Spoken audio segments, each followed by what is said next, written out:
So the reason we're having this panel is because of our Korean friends who are facing a lot of the same problems that the United States has faced in the last 10 or 15 years. And it's an acknowledgement of that the people at CPAC, I'm on the American Conservative Union Board, we decided that it would be very important to talk about Korea because everybody thinks about Russia, the Middle East, terrorists, China, but people aren't paying attention to the Korean Peninsula. And I think that is going to be where a lot of the issues of the next decade are going to be settled or not settled, is in the Korean Peninsula. So thank you all for coming. I want to start out by introducing our fellow panelists and telling you who I am. So my name is K.T. Mcfarland. I was a veteran, not a military veteran, but a worker in the Nixon, Ford, and Reagan administrations. And I was a traditional Republican foreign policy establishment, card-carrying member, went to all the right graduate schools, went to all the right Council on Foreign Relations meetings. And about 10 years ago, I realized that the Republican and Democrat foreign policy establishments were heading in the wrong direction, that we were paying way too much attention to the Middle East. We were dependent on Middle East oil, and so we were sucked into all of their psychodramas and forever wars, and that the real problems of the world and the real strategic threat to the United States was happening in Asia and in Northeast Asia, and particularly with China. So I did not endorse or support any of the traditional Republican candidates. I was a Fox News national security analyst on television every day talking to the American people about the foreign policy issues which were near and dear to my heart. And then Trump came along and I supported him because he understood. He was made fun of during the campaign because he kept saying, China, China, China, China, and people thought he was China obsessed. I thought he was right. And so I supported him.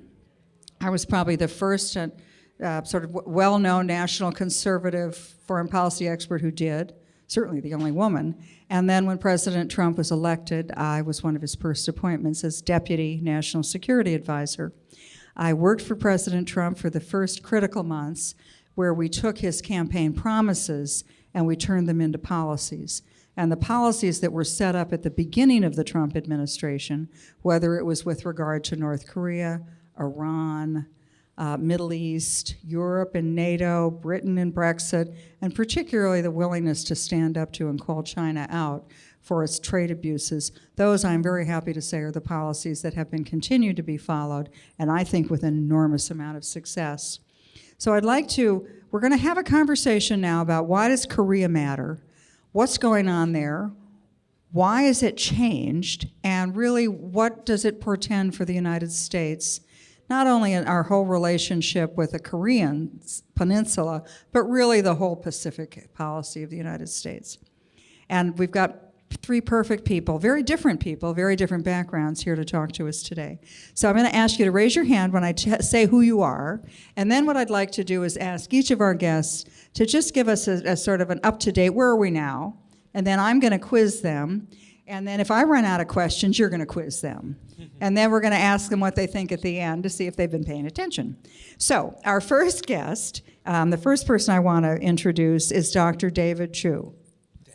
Daniel Chu. Oh, Daniel, David, they all sound the same. Daniel Chu, and he's a recent PhD graduate in North Korean studies, research fellow at the Truth Forum, a conservative student organization in Korea, and he's just translated Paul Kengar's 11 Principles of Reagan Conservatism. So he represents the new conservative movement in Korea. And he's also, have you finished your PhD? Yes, just graduated last year. That's so cool. My MIT dissertation is still waiting to be finished. Okay, and then secondly, I want to introduce an old colleague and friend of mine, Fred Fleiss. He had a career for decades in the intelligence community, and he can't really tell you what he did. Well, he could, but you wouldn't be able to leave this room. And Fred, when President Trump was elected, Fred was one of the most outspoken people in favor of Trump's policies, not only before he was elected, but after he was elected. And so President Trump asked Fred to come to the White House, to the National Security Council, where there were problems from the very beginning and issues about the staff. And Fred was brought in a very critical role as the Chief of Staff and Executive Secretary of the National Security Council, which he did with great dignity and sophistication and purpose and kept totally under the rug. But he did it all and didn't get the praise he deserved. But he's back out of the White House now, free again. And Fred is now president and CEO of the Center for Security Policy. He is also, you probably recognize him because he's frequently in the media talking about a lot of issues, intelligence, Asia, China, but he's really one of the foremost, I think, one of the foremost national security experts and thoughtful guys in the country. And then finally, bringing up the diplomatic corps is a man who's had decades of experience, Ambassador Chu. He's the former ambassador, Korean ambassador to Australia and to Ireland. He had a 38-year tenure in government, and he specialized in national security, especially pertaining to North Korea's nuclear threats and U.S.-Korean relations. So we have the young scholar who's part of the conservative movement. We have the American expert who knows President Trump. Has he called you lately? He's called me all the time. Is he calling you too? I can't say. I know you can't tell me that either. And we have someone who spent decades in the service of his country and Korea, taking Korea from the earliest days when I was a graduate student in Seoul in the early 1970s, and you've helped a nation that in 30 and 40 years has become one of the most sophisticated modern countries in the world, I think in large part thanks to the Korean people. And then you get me as the question asker. Okay, so what's happening in South Korea? I just want to be a little preface of this by saying that when Trump was elected, the first thing that President Obama said to him during the transition was, your biggest problem is going to be North Korea. Nobody knows. North Korea is your problem. We don't know. Nobody has any good answers. And so Trump had said to me, and when we talked about it, I said, look, North Korea could test nuclear weapons, could test long-range missiles, and nothing's worked. We've tried diplomacy, we've tried carrots and sticks, we threaten them, we give them goodies, but nothing's really worked. They've just clicked along further and further in the development of their nuclear program. And Trump said, we are committed to not allow nuclear weapons, and North Korea to have its hands on nuclear weapons capable of hitting the United States. So the first meeting that I called in the White House Situation Room as Deputy National Security Advisor was to bring all of the agencies of government around, and you're familiar, Fred, because you've chaired a lot of those meetings. And I went around to the Treasury Department, the State Department, the Justice Department, the Joint Chiefs of Staff, the Pentagon, and I went around and I said, what do you think what's our Korea policy? What should it be? And it was just same old, same old. And I said, look, none of this stuff has worked for 20 years. Why do you think it's going to work now? President Obama left office and his Korea policy was basically kick the can down the road. It was strategic patience. Well, strategic patience means I don't know what else to do, so I think I'm just going to be patient. So I asked the people around the room, go back to your home agencies, come back to the White House Situation Room in about a week and a half, and I want to hear different ideas. I want to hear you go look under every rock in your intelligence community. Go ask everybody. Think outside the box. Think way outside the box. At one end, I want you to think maybe what would happen if we recognized North Korea as a nuclear weapons state in the international community of nations?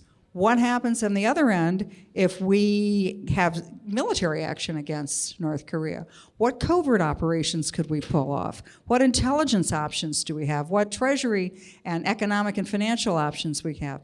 Anyway, the long and short of it is that we realized there was no silver bullet, nothing was really going to work, but we were able to take a few threads of each of those areas and put them together in what's called the maximum pressure campaign, where the United States is slowly turning up the dial on carrots and on sticks in North Korea. So that was my experience when I left it, but I want to ask you, I want to start, Daniel, with you, and tell the audience, what's happening in South Korea today? Thank you for the introduction, and thank you for the organizations for inviting me. Actually, if you look in the brochure, you'll find a different name. It's Dr. Taro, who unfortunately couldn't make it. She was a bit ill, so I have to fill a very big shoes. I feel like a student with professors. But about Korea, about what's happening in Korea right now, and I'm talking about South Korea, not North Korea. And you'll be surprised to hear that freedom is in peril. I was thinking of how I can relate to you what's happening. And I think the best way to describe what's happening in Korea is to imagine that Bernie Sanders wins in November. And just imagine what will happen in the next 4 or 5 years after he wins, after he becomes the president of the United States. And that's happening in Korea right now. In fact, just play with me with another imagination. Imagine that President Trump wasn't acquitted at the Senate last month. And for some reason, somehow, you have fast-forwarded the election process and Bernie Sanders is elected. That's actually what happened in 2016. President Park Geun-hye, the former conservative president, was framed with or some wrongdoing, and there was this big protest. All the liberal media, mass media, participated.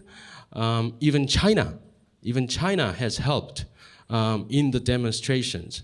There are evidences that tens of thousands of Chinese students have participated in the candlelight demonstration, which was praised by the New York Times as the most democratic event in Asia in some time. But it wasn't a democratic movement. It was a false narrative that was portrayed against the president.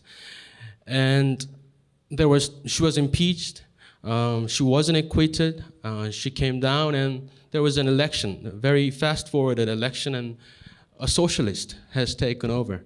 I think most conservatives in Korea will agree that the current President Moon Jae-in is, if not a communist, definitely a socialist-leaning Asian president right now. So that's what's happening.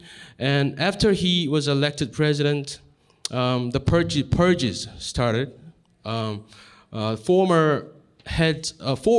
former heads of intelligence under the President Park Geun-hye was imprisoned, and they are still in imprisonment. President Park Geun-hye, of course, was imprisoned and was sentenced to 27 or so years. And some journalists who spoke out against President Moon Jae-in was jailed as well. Some of them are released, some of them are still in jail. In total, last time I counted, there were about 130 individuals, mostly conservative journalists and activists who were jailed by the current Moon Jae-in government.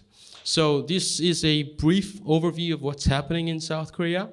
You may not believe me, but because you probably have never heard of this, but you have to realize that most of the major newspapers that produce English articles that you can read are liberal. They are very left-leaning liberal newspapers. So probably this is the first time you're hearing about this, but I can tell you that many of the conservatives here will attest to what's happening in Korea. Yes. Let me turn to the ambassador, and I'm going to get back to you, Fred, because I want you to talk about what the Trump administration, how we're seeing this new changing relationship since he took office. But Mr. Ambassador, you were active in diplomacy during the period of South Korea's ascent. The United States, we had an active policy after the Korean War to say to the South, we will subsidize your economic development. We will be the big brother and provide you with a security guarantee with our U.S.-South Korea treaty. And we want you to develop into a trading partner. We want you to be an open and liberal society. And that's exactly what Korea has done. In fact, so successfully that Korea's economy was thriving, the democracy in Korea was just on the ascent, but something seems to have changed. Now, we still think of Korea as our best friend, and we think of them as a country that is a great democracy, a great trading partner with the United States. But it seems that Korea itself, South Korea, is under a certain amount of tension, and particularly with regard to its relationship not just with the United States, but with North Korea. Could you elaborate on on that and how you think things have changed and where we are today from your perspective. Okay. Well, very nice to meet you. Nice to meet you. Actually, I stepped down from my position in government in 2017. And before that time, I was actually Deputy National Security Advisor in Seoul. So had I stayed on in that position, I could have worked with Katie very closely, actually. So finally we met. And yes. Everybody meets at CPAC one way or another. So carry on. Yes. I belong to the generation of Korean people who actually witnessed the transformation of my country from one of the poorest, really depending upon U.S. assistance for managing the affairs of the state in the 1950s, to a very energetic trading nation, and then on to the member of the G20 in 2008, and also coupled with my country's rather dramatic turnaround into one of these economic force to be reckoned with in the world. Korea has democratized, so democracy has really blossomed. And now we can say anything in the streets of Korea. You can be subject to some criticism from the passers-by, lookers on, but nonetheless, you have the freedom of speech in my country, and we are a very different country, very open, cosmopolitan, democratic nation. And we achieved that, of course, through the efforts, toils, blood, and tears of the Korean people. Something we all must actually acknowledge and cheer. At the same time, this Korea's achievement was not Korea's achievement alone, because it only was possible because we were supported by the United States, and our defense was helped by the United States, and U.S. encouraged Korea to become a very vibrant, open, democratic nation, something we finally achieved in the 1990s. Now, something else happened too. With the full exercise of the freedom of speech, freedom of thought, and all political activities, naturally under a democratic system, voices who are rather close to the views of North Korea actually happened too. The views, political views, who do not really support the ROK's alliance with the United States appeared. And we have a big divide in Korea at the moment. And we have a big ongoing political discussions or defining discussions that can really determine the future of the Korean Peninsula and the Republic of Korea. Having said that, I like to make one thing very, very clear to you. That is, regardless of the political persuasion one belongs to in my country, a vast majority, meaning 92% to be exact, of the Korean population, Korean people believe that it is a good thing that we have this alliance relationship with the United States. Different question. In 20 years' time, would you rather see Korea aligned with the United States or aligned with China? That's another question. And then over 85% say that, sure, after 20 years, we should be aligned with the United States. Only about, I think, 13% say that perhaps we should better align with China. So what I'm saying is that although we have differences domestically about economic policies, internal policies, what kind of policy we should pursue, or whether we should applaud the Korean government's efforts to stem the flow of coronavirus, so we should criticize the Korean government for not doing their job. We have differences, but vast majority of the Korean people believe that US is Korea's friend, and we should be aligned with the United States. So I'd like to make this point very, very clear to you today. I think that's a really important point to make, is that the U.S., well, first of all, the United States has a security treaty with Korea. In other words, if Korea is attacked by China, whoever, the United States has a treaty commitment to come to Korea's aid. But when Fred Fleiss went to the White House with President Trump, it's a period where we're rethinking a lot of American foreign policy. So how do you see, because you've seen President Trump in action very recently, how do you think that he looks and the American government looks at the relationship not only between the United States and Korea, but Korea, North Korea, South Korea, and potentially what happens with the Korean-China relationship? Well, it's an honor to be on this panel. Thank you all for coming. And KT, it's great to be on a panel with a fellow former Trump administration NSC staffer. You got to read KT's book about how the deep state drove her out. Unrelated subject, but it's a fabulous book. She's really a hero who has fought to keep her nation safe and to help President Trump succeed. I did meet with the president in August to talk about North Korea in the Oval Office. And while we were there, he motioned to his secretary to bring in the letters. And the secretary brought in a manila envelope full of the letters that he and Kim Jong-un have exchanged. The Kim letters were typed in Korean with English translations. The Trump letters were written in President Trump's handwriting with his traditional giant signature at the bottom, if you've ever seen it. And it looked like two letters exchanged between friends, two friendly leaders, and he was very proud of them.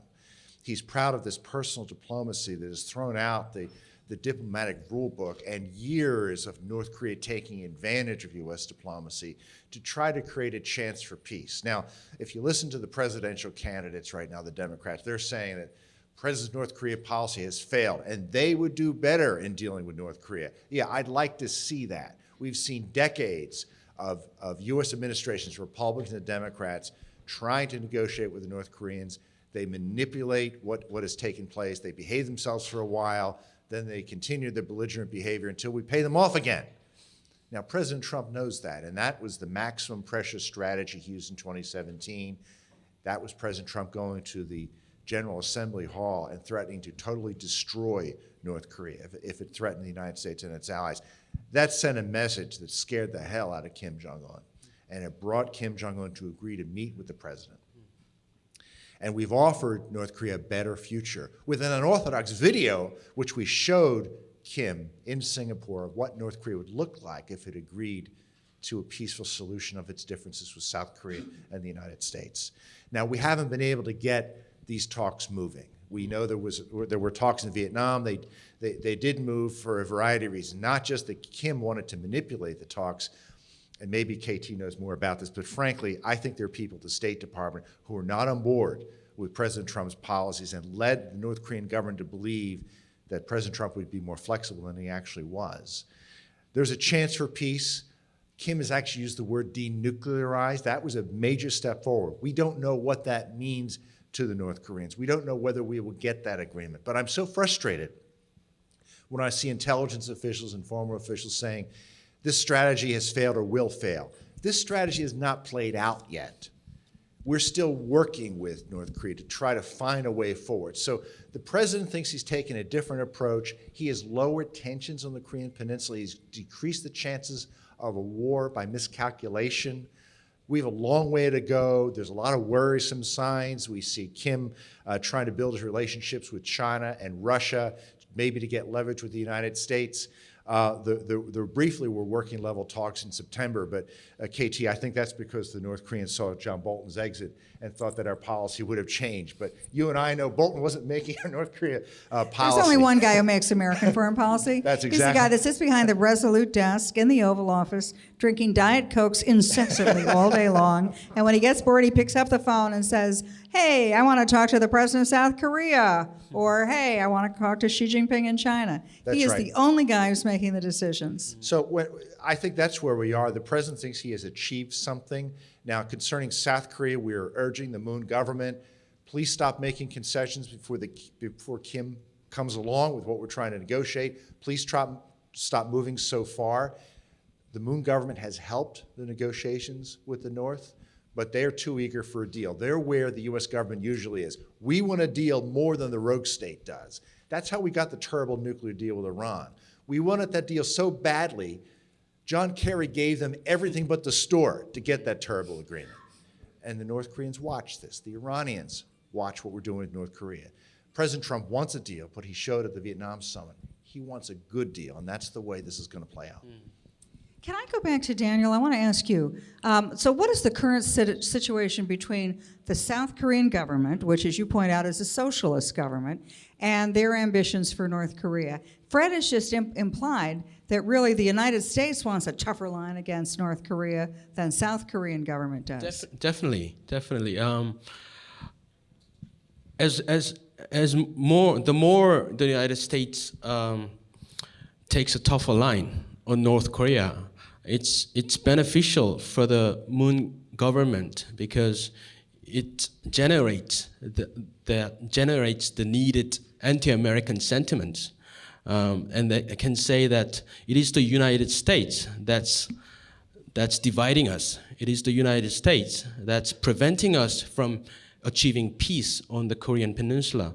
So it helps the Moon government to push his agenda. And his agenda is not very different from the agenda of Kim Jong-un, which is to unify the country, but not under a liberal democracy, but under socialism.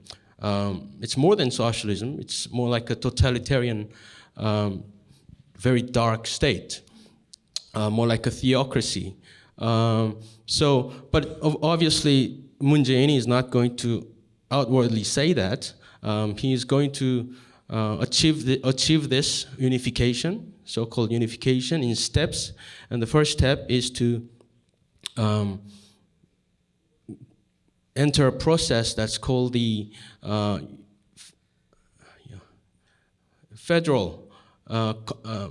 confederational unification, which basically means that it's going to be a one state, a two state, or but two countries united, but with different heads of states, and maybe in steps. We're going to take step-by-step approach to unify the country as a whole, but that will only make it a socialist country because Moon Jae-in, the North Korean state, it has only one party, whereas the South Korean, it's a multi-party system. So it's never going to play out. So what you're saying, I mean, I think most Americans look at South Korea, and anybody been to South Korea? Okay, yeah, a lot of people. Okay, so South Korea we think of as prosperous and advanced, and now you have a free press and free elections. And then we think of North Korea as this like slave labor camp where the head of South Korea, Kim Jong-un, if he doesn't like his political opponents, he puts them into cages with dogs and they get eaten. So we think, what kind of a unification, is a unification possible? So I want to ask the diplomat in the room, the guy who's had to negotiate deals.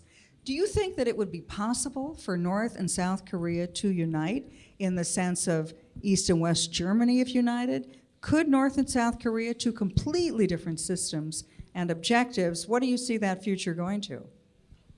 Well, the West Germany and East Germany only was unified when East German people elected different government in East Germany, and they negotiated, and they were unified through a peaceful means.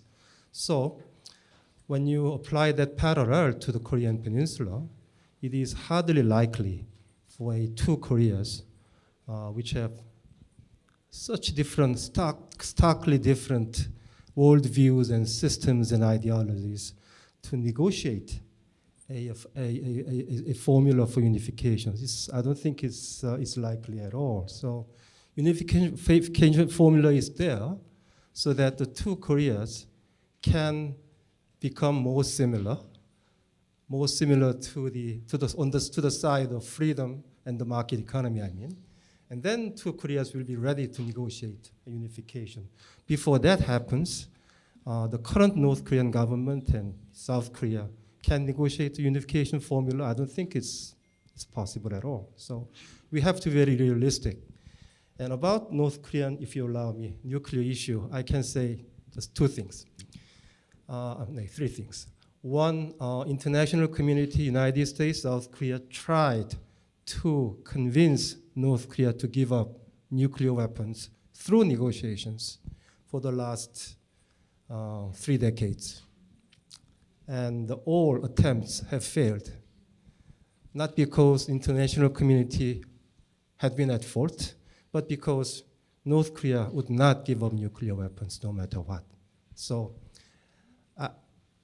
before I see the evidence that this time North Korea is really serious about giving up nuclear weapons, even with hefty demands on us, before I see that evidence, I'll have to assume as a policymaker in foreign policy and national security areas, I have to assume that North Korea would not give up nuclear weapons. So that's still my assumption. Secondly, so we have to prepare not only for the success of negotiations, but also for the failure of the negotiation, realistically speaking. And how do we prepare for that? Two things. One, never ease sanctions on North Korea. Never ease economic sanctions on North Korea. That's the only reason that Kim Jong-un might consider negotiating about nuclear weapons. I should remind you that actually Kim Jong-un from 2011 consistently said he would even, not giving up, but he would even refuse negotiations about nuclear weapons with anybody. And he changed his policies only because, I believe, the very harsh and strong, robust international sanctions placed on North Korea. So never slacken sanctions before any tangible evidence that something is going right. And finally, never undermine the combined defense posture between US and ROK before North Korea gives up nuclear weapons. Never destroy this very robust framework of defense, combined defense between the United States and ROK, as something that two countries took years to build, because North Korea might say that they might give up nuclear weapons. So just don't do that. So defense, strong defense, hold on to the sanctions, and never rush into hasty assumptions on negotiation with North Koreans. That's my advice. Let's shift a little bit and ask about the elephant in the room, which is China. We in America, we don't want North Korea to have nuclear weapons. We're very happy to have a South Korea as a strong American ally. If there is ever unification, we would hope it's on South Korea's terms, not North Korea's terms. But it seems that China is, not only from the US perspective, but from the Korean perspective. Talk us through all of that. What does China look at that relationship and say? What does China look at our relationship with the Koreans and say? And what do you think the prospects are as we are now entering probably a pretty significant period of Chinese instability, perhaps, because of Hong Kong, the coronavirus, their economy is slowing down, they're no longer the bright boy on the world stage. So talk to me about the China perspective in Asia, and what do they want out of it? What do they want out of Korea, and what do they want out of us? China likes North Korea being used as a proxy and as a state that will cause trouble for the United States in the region. But when North Korea tests underground nuclear devices with a yield of 250 kilotons or more, which it probably tested in September of 2017, North Korea has crossed a line. And I think China realizes that these weapons it was willing to tolerate, as long as it was an annoyance to the United States and South Korea, have become a real problem to regional security. These are not weapons to be used as deterrents. These are weapons to drive the United States from the Asia Pacific and to unify the Korean Peninsula on North Korea's terms. North Korea does not need a missile that can hit the east coast of the United States to defend its sovereignty. These are offensive weapons. It's one reason why President Trump has been so tough on North Korea, and it's why the president made progress in 2017 and 2018 and to get China to finally start complying with UN sanctions on the North, and this helped bring Kim to the negotiating table. Another brilliant thing the president did is that when he met with Kim in Singapore and Vietnam, China wasn't there. This was great. It prevented China an opportunity to manipulate the talks to its advantage, to play deal maker. We don't want to have six-party talks again that China runs, talks in Beijing, where China will get an agreement that may lower tensions, but mostly promotes China's interests. The president was smart, and I'm sure you played a role in this, KT, to say, if we have talks with North Korea, we're not going to let China run them. They're not going to be at the table. All the Democratic presidential candidates, they're saying this is a solution. It is not. Now, look, we want China to help us, and we've been pressing the Chinese government to press North Korea to live up to its obligations, to denuclearize, because if there are more powerful underground nuclear tests that could be H-bombs, they're going to breach the surface. They're going to leak radiation into the atmosphere, and this radiation is going to drift over China and over South Korea. We have to make this point to China. It is in their national interest, in their security interest, to get tensions to be lowered permanently, to get North Korea to give up its nuclear weapons, and to make it clear that it does not need these weapons as any type of security guarantee. There's no possibility of an American invasion of North Korea. North Korea should recognize that, and we need China to help make that point. I think I'd like to, people have questions, right? I think we could have a really good conversation by throwing this open. And then if it's okay with the three of you, let's ask the audience to ask you some questions. And then maybe I'll give you each a minute or so to sum up at the end. And what I'd also like you to do in your final remarks is say, how can we, the conservative movement in the United States, which is thriving, we've elected a president against all odds, how can we help you encourage that in your own countries? Okay, so let's throw it open to questions. Stand up and speak loudly, and I'll repeat, sir. I don't think we have mics to pass around, so you speak loudly, and I'll repeat it if nobody can hear it. In keeping with the conversation in this particular subject, and sensitized to what China's been doing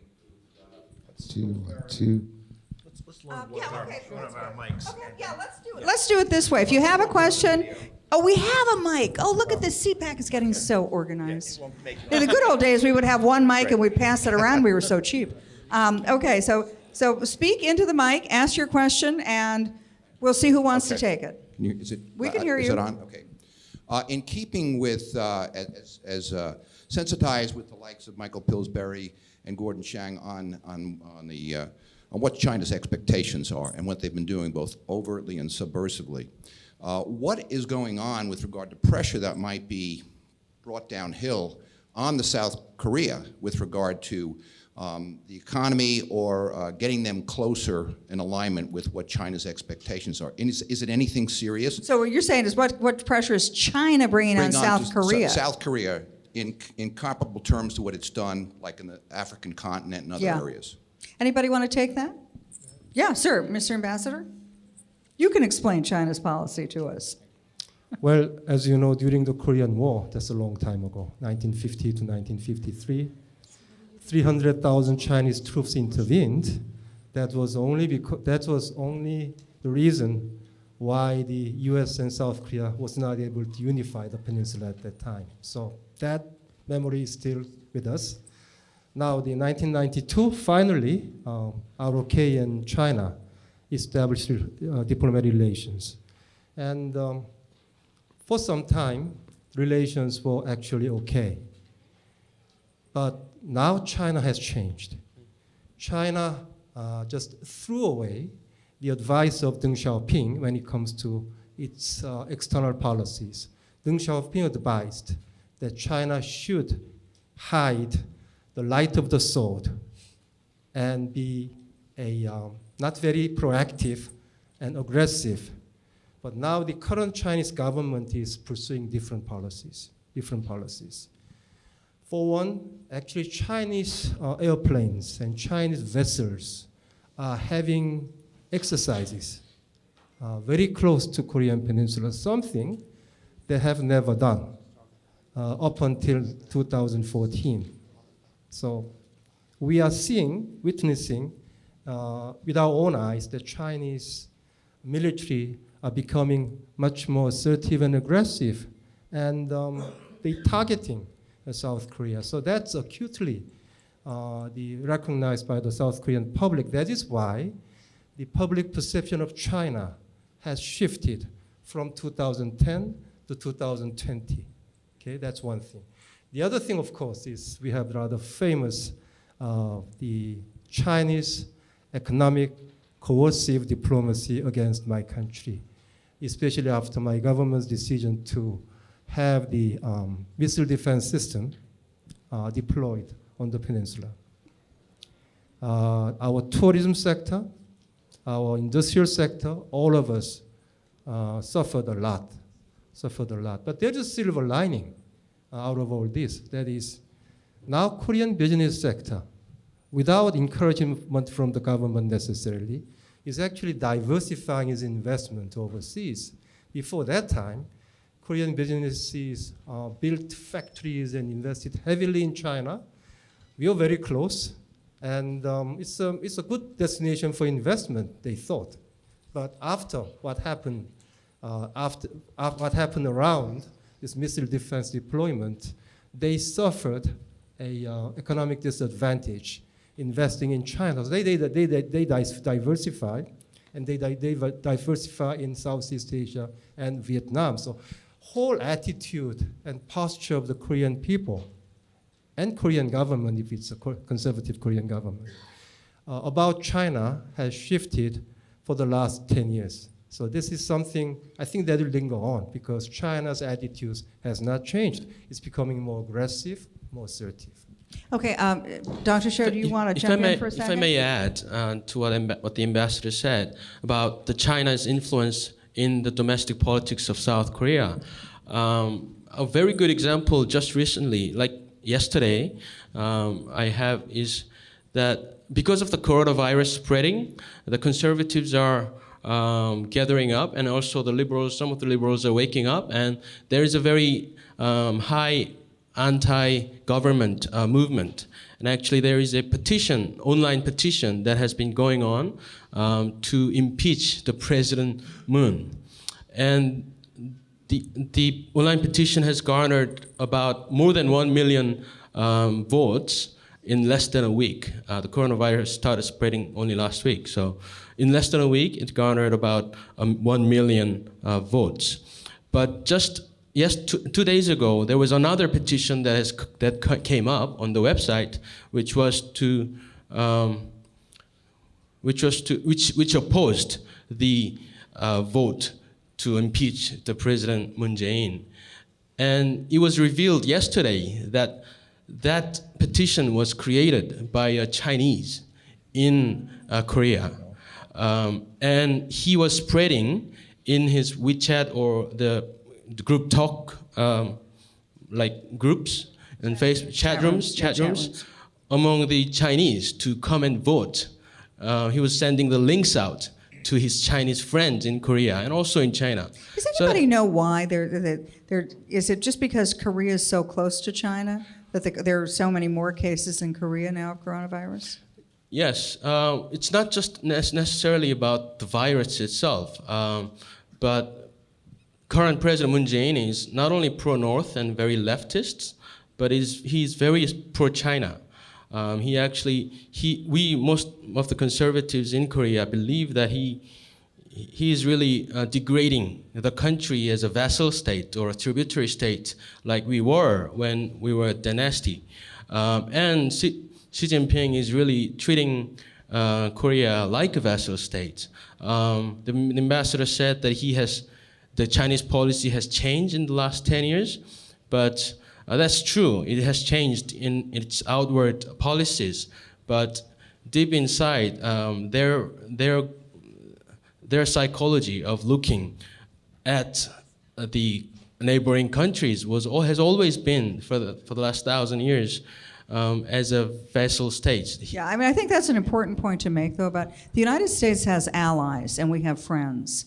China has vassals, and it's a very different relationship. True, yes. Let's have another question. Yes, sir.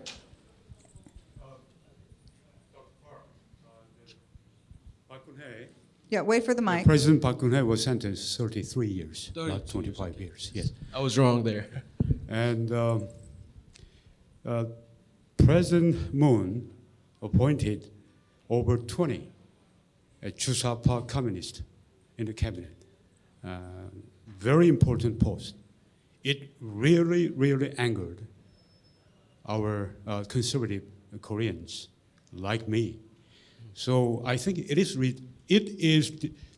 deserved to be called a communist because of his many actions. And I really wish you could explain the baneful influence of Jusapa. And that 23 or 24 important men, staff in Blue House, they did not confess, they are converted. I But think it's I should political- explain what Answer this Jusapa one means. quickly, because I want to make sure that we get Fred Fleiss, who normally we will not have access to. yes. We're going to milk him for all he's worth. Okay. Oh, you want to quickly explain? No, you Okay. make a quick answer Okay. to that question. I think he used the term called Jusapa. Maybe I should explain this. Jusapa basically means 주체 사상 followers. 주체 사상 is the 주체 ideology, North Korea's official ideology, followers in South Korea. So they actually want South Korea to become like North Korea. They worship the lineage of Kim Il-sung, Kim Jong-il, and Kim Jong-un. So they want they want Korea unified, but as a North Korean North state, Korea's, yeah, on North Korea's terms. They are called Jusapa. And Moon Jae-in, when he was elected, he employed into his cabinet 20 Jusapa members, and they haven't retracted their former previous thoughts officially at all. All right, and any other questions here? Then I'm going to ask Fred Fleiss, where does this go? So President Trump, let's assume he gets reelected, because we're all going to really work for his reelection. What happens in a second Trump term? I'm so glad you asked me this because I've given a lot of thought to it and I've given some advice to the Trump administration. These lower level talks have been stuck and we have to get them moving. We need to have monthly talks between a senior rep of the president and a senior rep of Kim. I think Jared Kushner should be named for monthly talks because he's close to the president. Poor Jared Kushner. I know, and I have not asked him this. Look, I'm sorry. He's We a need- really good friend of we mine, and need- every time I nobody know, can but figure out that, let's have Jared do it. We need to get the dialogue moving. We need somebody who the Kim government can't turn down. And look, you're going to laugh at this. We should send Dennis Rodman also. Trump called Dennis Rodman listen. before he met him. Yeah. In Vietnam, Kim said, send me famous basketball players. Let's do what we have to do before we talk about sanctions or something that could start a war. It's silly. I know it sounds silly. Let's send some famous basketball players with Jared to give the message to Kim. You have to start the monthly talks with the United States to lower tensions. It's unorthodox. It's not something other presidents should do. But the alternative is tensions increasing and more tests of nuclear devices. So I know that sounds crazy. Look, you know the president better than I do, KT. He Maybe you picked could up the phone recommend and him called to do Dennis this. Rodman. We were trying to brief him on the meetings he was going to have with Kim, and he said, I'll bring him into the Oval Office if conditions are right. And he said, maybe I'll call Dennis. He literally called Dennis Rodman because we went around, and the intelligence community, we tried to ask, well, who's met this guy? You know, who really knows and gets inside the mind of Kim Jong-un? Because Hermit Kingdom, and a guy who nobody's really met. And then somebody said, well, you know, the American who spent the most time with him was Dennis Rodman. Yeah. So Donald Trump took his foreign policy advice from Dennis Rodman, and I have to say that it worked out pretty well because he got the guy to the negotiating table. Yeah. So where do you think it goes? I mean, is this all dependent on which government the South Koreans have? Will a conservative government stand up to North Korea?